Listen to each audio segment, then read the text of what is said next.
Bismillahirrahmanirrahim. Assalamualaikum warahmatullahi wabarakatuh. Tuan-tuan, puan-puan, saudara-saudari sekalian. 9 hari bulan Mei ialah ulang tahun yang kedua bagi perubahan yang amat ketara yang berlaku di negara kita. Iaitu pada 9 hari bulan Mei tahun 2018 berlakulah pertukaran kerajaan buat kali pertamanya dalam sejarah negara. Sebelum itu tidak ada pertukaran kerajaan selama 60 tahun. Tetapi pada hari itu Parti Barisan Nasional kalah dan diganti dengan Pakatan Harapan. Ini sesuatu yang berlaku dengan menukar segala keadaan di dalam negara kita. Kerana yang kita tahu selama 60 tahun ialah kerajaan Barisan Nasional. Kenapakah dia berlaku? Dia ni berlaku kerana Barisan Nasional yang dipimpin oleh UMNO sudah lari daripada perjuangannya. UMNO ditubuh untuk melindungi bangsa, agama dan tanah air. Itu secara umumnya. Tetapi kita dapati apabila ada pertukaran pemimpin, kita dapati bahawa perjuangan ini sudah bertukar corak. Tidak lagi untuk bangsa, negara dan agama, tetapi untuk memberi tempat yang baik, yang kuat bagi pemimpin saja. Pemimpin yang ke-6 bahkan lebih teruk lagi. Pemimpin ini curi duit dan sekarang ini dihadap ke mahkamah. Dia hanya menggunakan wang untuk dapat pengaruh. Dia percaya bahawa wang itu raja. Jadi perjuangan UMNO sudah tidak diteruskan oleh parti UMNO sendiri melalui Barisan Nasional. Jelas sekali bahawa rakyat kecewa. Dan rakyat buat kali pertamanya tidak memilih Barisan Nasional. Buat kali pertama rakyat pilih parti lawan, iaitu parti gabungan antara Keadilan, Amanah, DAP dan Bersatu. Rakyat pilih parti ini. Tidak ada soal apakah keburukan parti ini, tetapi yang mereka tahu ialah gabungan parti lawan ini bertujuan untuk menjatuhkan kerajaan BN pimpinan Datuk Seri Najib. Inilah yang berlaku pada 9 hari bulan. Dan Pakatan Harapan pun mengambil alih menubuh kerajaan lengkap dengan kabinet dan menteri-menteri, timbalan menteri, dan kita juga buang banyak daripada pegawai yang terlibat dengan rasuah. Kita bersihkan jentera kerajaan, kita uruskan hutang 1 trilion itu supaya kita tak jadi bankrupt, dan kita juga membetulkan dasar-dasar perjuangan kerajaan Malaysia. Itu yang dilakukan. Tetapi dalam pada itu, apabila Najib dihadapkan ke mahkamah, dituduh dengan berpuluh tuduhan kesalahan. Tetapi walaupun dia ada kes yang perlu dia jawab, tetapi mahkamah membenarkan dia ikat bil dengan bayaran saya ingat 1 million, dan dia bebas ke mana-mana. Dia bebas berjalan, berucap, kempen dan sebagainya. Tak ada satu sekatan pun terhadap dirinya selain daripada tidak boleh keluar daripada negara. Dia mesti ada dalam negara. Ini layanan ini berlainan daripada apa yang dikenakan kepada orang-orang yang ditangkap di zaman Najib. Syafi'i Abdal, seorang daripada bekas menteri ditangkap dan dipaksa memakai baju oranye dan terpaksa tidur dalam lokap atas lantai. 8 hari dia tidur atas lantai. Akhirnya tidak ada tuduhan apapun. Ditangkap begitu saja. Tetapi Najib bebas, boleh berkempen, dan entah macam mana orang ramai percaya apa yang diperkatakan oleh Najib, iaitu dia adalah bos, dia adalah pemimpin, dan pemimpin boleh buat saja. Sehingga ada perkataan yang dikeluarkan, iaitu itu bos, apa nak malu? Kalau bos curi pun tak malu. Jadi tak ada apalah. Jadi ada orang yang terus sokong Najib. Itu dia berada dalam parti yang kalah lah. Jadi dia cuba memperkenalkan apa yang dikatakan Kerajaan Melayu Islam. Dulu tak pernah cakap pasal ini. Sekarang ini dia cadang untuk mengadakan Kerajaan Melayu Islam. Dan kerajaan ini berbeza dengan Pakatan Harapan, kerana ada orang bukan Islam dalam Pakatan Harapan, khususnya DAP. Jadi DAP ini dikatakan akan menghancurkan orang Melayu kalau mereka berada dalam kerajaan. Sebab itu mereka perlu dikalahkan dengan cara mengalahkan Pakatan Harapan. Ialah akhirnya ada orang daripada Bersatu sendiri yang sanggup sokong Datuk Seri Najib, yang sanggup untuk bekerjasama dengan Datuk Seri Najib. Dengan itu Bersatu ini berpecah. Sebahagian percaya bahawa kita keluar daripada Pakatan Harapan dan kita bersama dengan Datuk Seri Najib.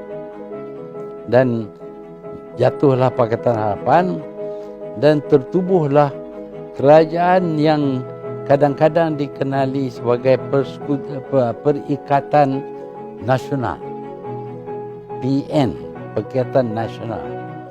Hari ini kita diberitahu oleh UMNO bahawa tidak pernah mereka janji untuk ada satu coalition bersama dengan Bersatu. Mereka hanya sokong Muhyiddin sebagai Perdana Menteri, guna untuk menjatuhkan Kerajaan Pakatan Harapan. Itulah sahaja sokongan yang diberi. Gunanya sokongan ini secara individu. UMNO tidak sokong. UMNO sendirinya mempunyai pendirian lain, iaitu mereka tidak ada dalam Perikatan Nasional ini, dan Perikatan Nasional ini tidak wujud sama sekali, tidak pun didaftar. Jadi saya hairanlah apa dianya kerajaan Muhyiddin ini. Kalau nak kata kerajaan Perikatan Nasional tidak ada.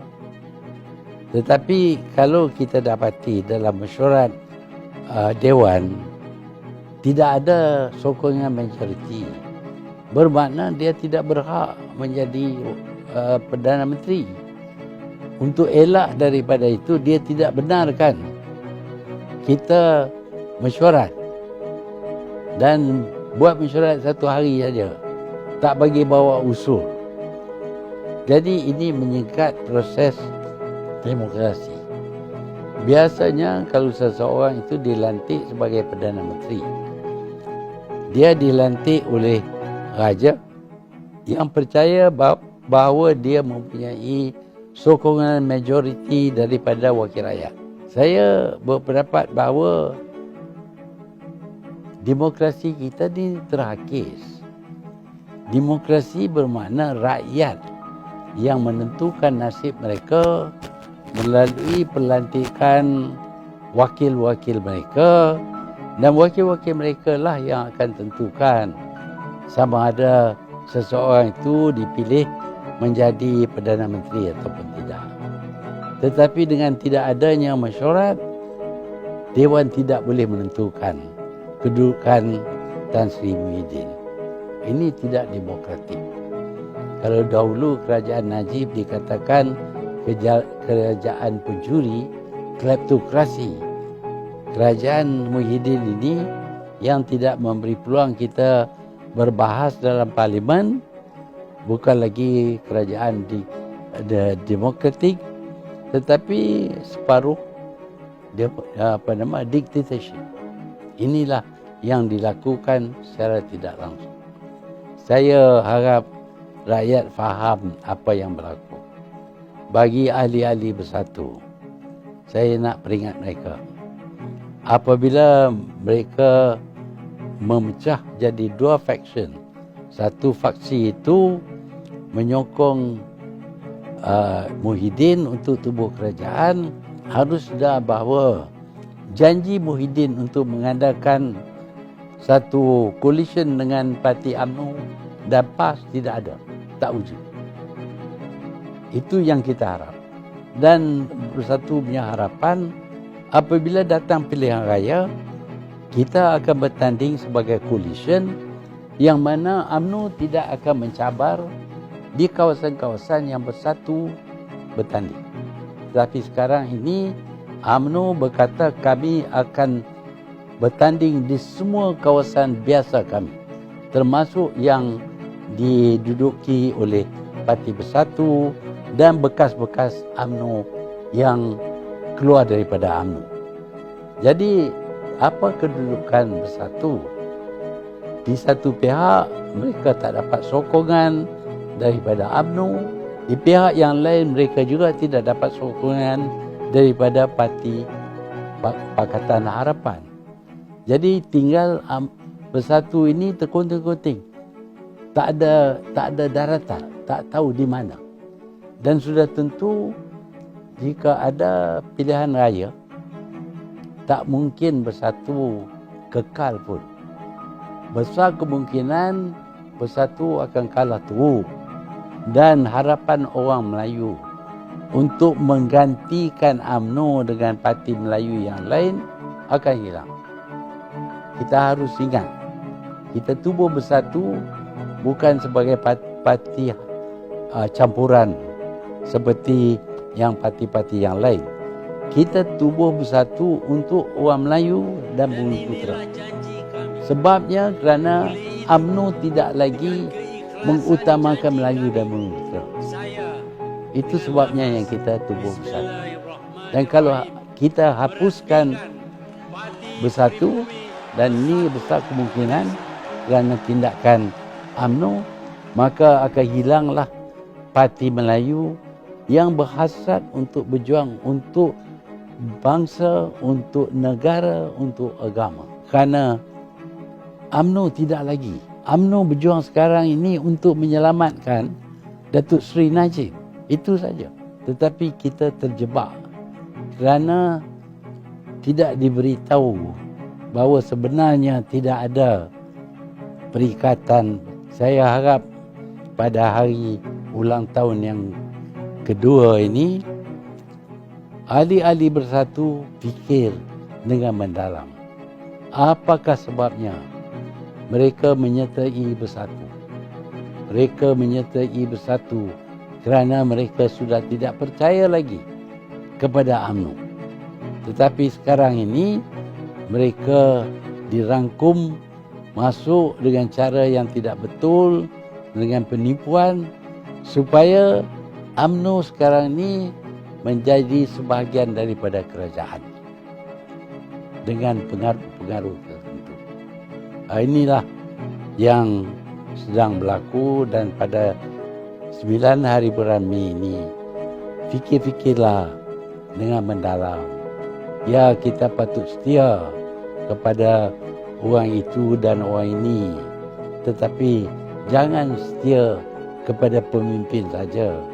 Tentukan pemimpin itu berjuang untuk bangsa, untuk negara, untuk agama. Baru kita boleh setia kepada mereka. Orang yang berjuang untuk dirinya, orang yang curi duit, berbilion-bilion ringgit, orang yang terlibat dengan bermacam jenis jenayah yang menyalahgunakan kuasa, walaupun dianya daripada parti kita, dia pemimpin parti kita, tetapi janganlah kita rosakkan diri kita dengan menerima dan kesetiaan kepada orang ini. Sekian.